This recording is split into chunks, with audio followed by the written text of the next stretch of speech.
बिस्मिल्लाहिर्रहमानिर्रहीम। स्टूडेंट्स, आज हम बात करेंगे चैप्टर नंबर 17। हमारा आज का टॉपिक होगा रिव्यू एक्सरसाइज 17। तो हम बात करते हैं। सबसे पहला क्वेश्चन हमारे पास रिव्यू एक्सरसाइज का कहता है fill in the blanks, fill in the following blanks to make the statement true. हमें ब्लैंक्स जो हमें फिल इन द ब्लैंक्स दी हुई हैं, हमने इनको ब्लैंक्स को फिल करना है सुइटेबल वर्ड्स के साथ। ठीक है, तो नंबर वन सबसे पहले कहता है the side of a right angled triangle opposite to 90 degree is called. अब देखिए हमारे पास क्या है, कोई एक राइट एंगल ट्राइंगल आ जाती है। ये मैं एक राइट एंगल ट्राइंगल ड्रा करने जा रहा हूँ स्टूडेंट्स। तो ये मेरे पास एंगल है 90 का। असल में स्टेटमेंट में कहता है 90 के ऑपोजिट वाली ये वाली जो साइड है, इस साइड को हम क्या कहते हैं। तो ये वाली जो साइड होती है ये हमारे पास क्या कहलाती है, हाइपोटेन्यूज कहलाती है। ठीक है, तो यहाँ हम फिल इन द ब्लैंक्स में हम क्या लिख देते हैं, हाइपोटेन्यूज। यानी कि 90 के ऑपोजिट जो साइड होती है उसको हम क्या कहते हैं, हाइपोटेन्यूज। नेक्स्ट है हमारे पास कहता है the line segment joining a vertex of a triangle to the mid point of its opposite side is called. अब क्या है, किसी भी एंगल का जो वर्टेक्स और ऑपोजिट जो साइड होती है। ठीक है, तो यहाँ ये अगर मैं ट्रायंगल ड्रा करने की कोशिश करूँ तो ये हमने एक ट्रायंगल ले लिया। तो उसके कहने का मतलब ये वाला वर्टेक्स और इस वर्टेक्स के ऑपोजिट जो ये वाली साइड है, इन दोनों को मिलाकर ये वाला जो लाइन सेगमेंट बन रहा है। ठीक है, the line segment joining a vertex of a triangle to the mid point. अब इसका मिड पॉइंट है ये। ठीक है, तो इसके मिड पॉइंट से जो मिलकर लाइन सेगमेंट बनता है उसको हम क्या कहते हैं, मीडियन कहते हैं। ठीक है, तो ये मीडियन की डेफिनेशन है हमारे पास। नेक्स्ट वन है हमारे पास कहता है line drawn from a vertex of a triangle which is perpendicular to its opposite side is called an altitude of the triangle. अब क्या है, ये एक ऐसा लाइन सेगमेंट है, अगर मैं इसी के लिए फिगर ड्रॉ करना चाहूँ तो ये मैंने एक फिगर ड्रॉ की है। तो वो कहता है सेम जैसा मीडियन में तो ये कंडीशन थी कि ऑपोजिट साइड का मिड पॉइंट हो, लेकिन अब ऑपोजिट का मिड पॉइंट की कंडीशन नहीं है। कहता है वर्टेक्स और ऑपोजिट साइड पे वो परपेंडिकुलर हो, यानी कि ये वाला जो एंगल है ये 90 डिग्री का हो। तो ये वाला जो लाइन सेगमेंट है, इस लाइन सेगमेंट को हम क्या कहते हैं, आल्टीट्यूड। तो ये हमारे पास आल्टीट्यूड की क्या है, डेफिनेशन है। ठीक है, तो ये हमारे पास आ जाएगा परपेंडिकुलर, क्योंकि ये परपेंडिकुलर होता है। आल्टीट्यूड क्या होता है, लाइन सेगमेंट होता है जो वर्टेक्स से ऑपोजिट साइड पर परपेंडिकुलर हो, तो उसको हम आल्टीट्यूड कहते हैं। तो आल्टीट्यूड उसने खुद लिखा है यहाँ, तो हमें बताना पड़ेगा कि वो होता क्या है। प्रॉपर्टी ये है कि वो परपेंडिकुलर, यानी कि ये 90 का एंगल होना चाहिए। नेक्स्ट वन आ गया हमारे पास the bisector of 3 angles of a triangle. जो कोई भी ट्रायंगल्स होती हैं जो उसके बाइसेक्टर्स होते हैं वो कंक्यूरेंट होते हैं। कंक्यूरेंट होने का मतलब ये कि वो एक ही पॉइंट से पास करते हैं। तीनों एंगल्स, अगर हम एंगल्स के बाइसेक्टर ड्रॉ करें, यहाँ मैं एक और फिगर ले लेता हूँ। तो ये हमने एक ट्रायंगल ले लिया। ठीक है, अब इस ट्रायंगल के लिए इसका बाइसेक्टर यानी कि दो इक्वल पार्ट्स में डिवाइड करना। तो ये मैंने पहला बाइसेक्टर ड्रॉ किया, वो ये आ गया। दूसरा बाइसेक्टर ड्रॉ करते हैं, वो ये आ जाता है। तो जब तीसरा बाइसेक्टर ड्रॉ करेंगे तो वो यूँ आ जाए। तो कन्क्यूरेंट होने का मतलब ये है कि ये एक ही पॉइंट से गुजरते हैं। तीनों के तीनों बाइसेक्टर्स एक ही पॉइंट से गुजरते हैं, तो इसको हम कन्क्यूरेंट बोलते हैं। वर्ड कन्क्यूरेंट यूज़ करने का मतलब है एक ही पॉइंट से वो गुजर रहे हैं। The points of the concurrency of the 3 bisectors of the 3 sides of the triangles is equidistance from its vertex. अब कहता है कि जो भी आपके पास ट्रायंगल है, ठीक है, point of concurrency of right bisectors, जो right bisectors of the side के जो राइट बाइसेक्टर होते हैं वो क्या होते हैं, बेसिकली वो इक्वी डिस्टेंस होते हैं तीनों साइडों से। ठीक है, फॉर्म इट्स वर्टिसेस, वो वर्टिसेस से इक्वी डिस्टेंस होते हैं, तो उनका जो डिस्टेंस होता है वो बराबर होता है। अगर मैं साइडों के बाइसेक्टर की, ये तो मैंने एंगल्स के बाइसेक्टर लिए ना, सिमिलरली हम क्या कर सकते हैं, साइड्स के बाइसेक्टर भी ड्रॉ कर सकते हैं। तो ये एक ट्रायंगल ले लेते हैं, फिर इस साइड का परपेंडिकुलर बाइसेक्टर ये आ जाएगा, इस साइड का ये आ जाएगा और इस साइड का ये आ जाएगा। ये भी कन्क्यूरेंट होते हैं। कन्क्यूरेंट का मतलब एक ही पॉइंट पे वो मिलेंगे। तो वो जो एक ही पॉइंट पे मिलते हैं उनका जो डिस्टेंस होता है वो क्या होता है, उस पॉइंट ऑफ कन्करेंसी का वो इक्वी डिस्टेंस होता है फ्रॉम दी वर्टेक्स से वो इक्वी डिस्टेंट होते हैं। ठीक है, तो ये वाला जो पॉइंट है, असल में ये पॉइंट इन तीनों साइड का, ये वाला जो आपके पास, अगर मैं इसको ए कहता हूँ, इसको बी कहता हूँ, इसको सी कहता हूँ, तो ये वर्टिसेस हैं। तो ये जो पॉइंट ऑफ कन्करेंसी है उसका ये वाला डिस्टेंस, इससे डिस्टेंस और इससे डिस्टेंस, तीनों से डिस्टेंस क्या होगा, इक्वल होगा। तो ये बात कर रहा है ये हमारे पास। ठीक है, तो नेक्स्ट वन है हमारे पास, कहता है 2 or more triangles are said to be similar if they are equiangular and measure of their corresponding sides are proportional.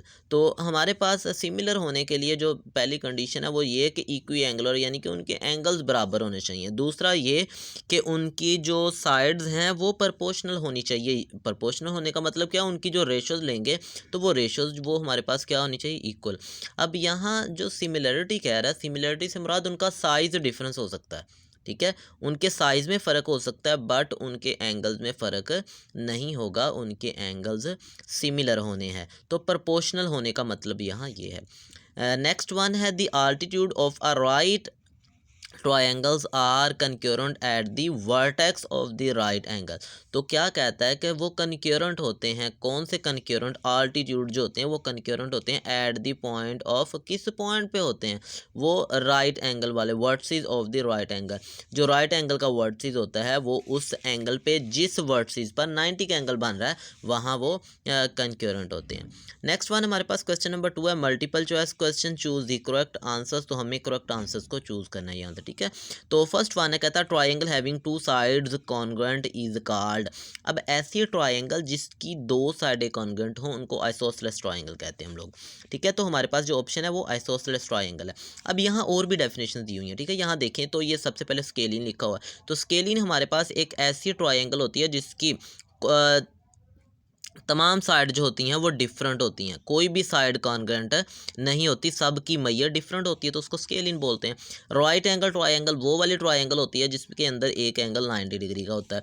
और इक्विलेटरल ट्रायंगल हमारे पास एक ऐसी ट्रायंगल होती है जिसकी की तीनों साइड्स कॉन्ग्रुएंट होती हैं। लेकिन अगर दो साइड्स कॉन्ग्रुएंट हो तो उसको आइसोसेलेस ट्रायंगल कहते हैं। हमारे पास यहाँ जो बात की गई थी वो ये थी कि बताएं कि कौन सी ट्रायंगल जो है जिसकी दो साइड्स कॉन्ग्रुएंट है वो कौन सी होती है, तो वो आइसोसेलेस ट्रायंगल होती है, ठीक है। तो नेक्स्ट एमसीक्यूज है a equilateral having each angle equal to 90 is called.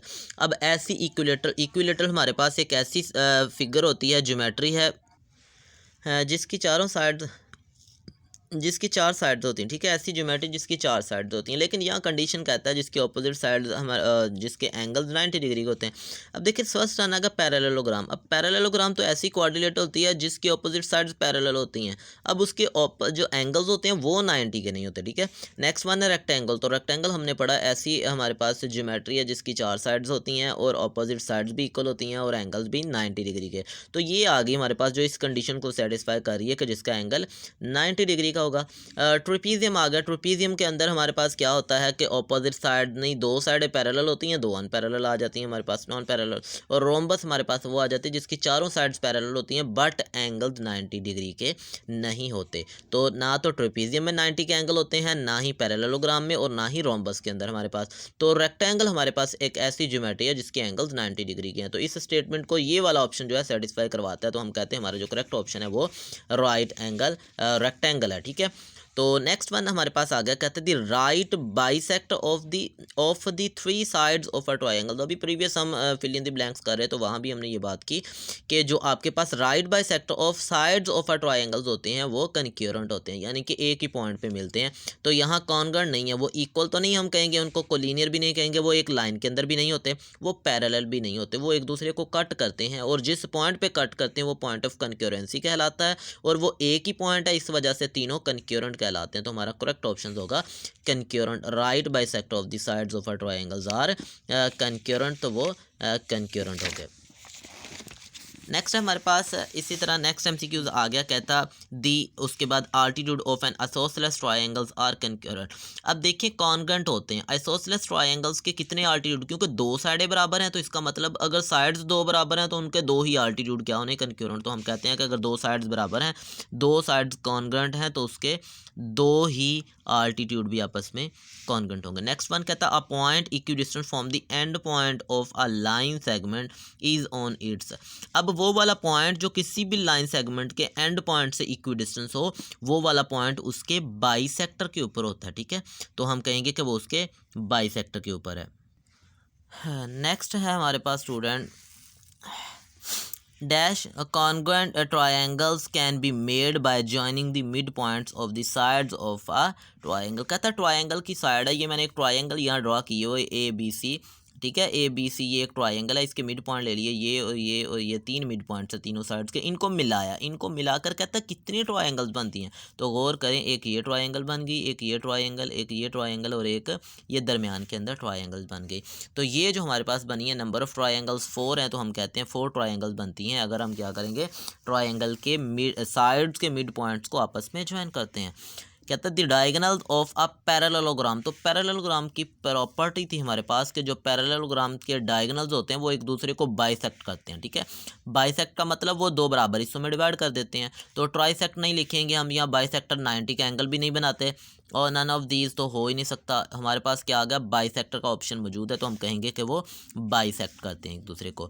The median of a triangle cut each other in the ratio. जो मीडियन होते हैं वो किस रेशो से, तो स्टूडेंट्स याद रखिएगा कि जो मीडियंस ऑफ आर ट्राइंगल्स होते हैं वो एक दूसरे को कट करते हैं एट द रेशो ऑफ 2:1। इस रेशो के साथ वो एक दूसरे को कट करेंगे।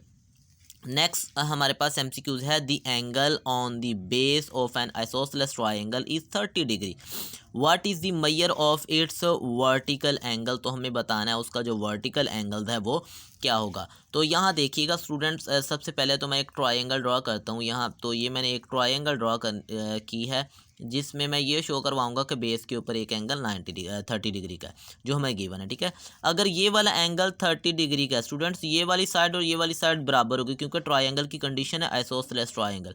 अगर ये और ये साइडें बराबर हैं तो इक्वल साइड्स के ऑपोजिट एंगल्स भी इक्वल होते हैं। तो ये वाला एंगल भी कितने डिग्री का होगा फिर हमारे पास, 30 डिग्री का। अब हमें ये बताना है कि ये वाला जो एंगल है ये कितने डिग्री का। उसने पूछा यही वाला वर्टेक्स एंगल का मतलब जो बेस के ऑपोजिट पे एंगल बन रहा है, ये वाला एंगल। अब हमने पढ़ा तीनों एंगल्स का सम 180 होता है, इन तीनों का सम 180 है, यानी कि 30 + 30 60 और प्लस ये वाला एंगल 180। तो 60 स्टूडेंट्स, अगर मैं इसको ए कह दूँ, इसको मैं बी कह दूँ, इसको सी कह दूँ, तो तीनों का सम यानी कि जो आपके पास एंगल ए और प्लस 30 + 30 ये वाला क्या हो गया 60।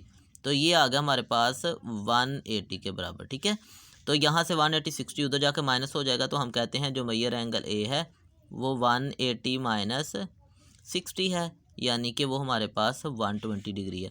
तो यहाँ हमारे पास ऑप्शन मौजूद है कि 120 डिग्री हमारे पास वो एंगल बनेगा। ठीक है, कहता है if 3 altitude of our triangles are congruent. तीनों के तीनों आल्टीट्यूड ही कॉन्ग्रुएंट है। तो सबसे पहली बात तो ये, अगर तो दो होते हैं तो हम उसको आइसोसेलेस कहते हैं।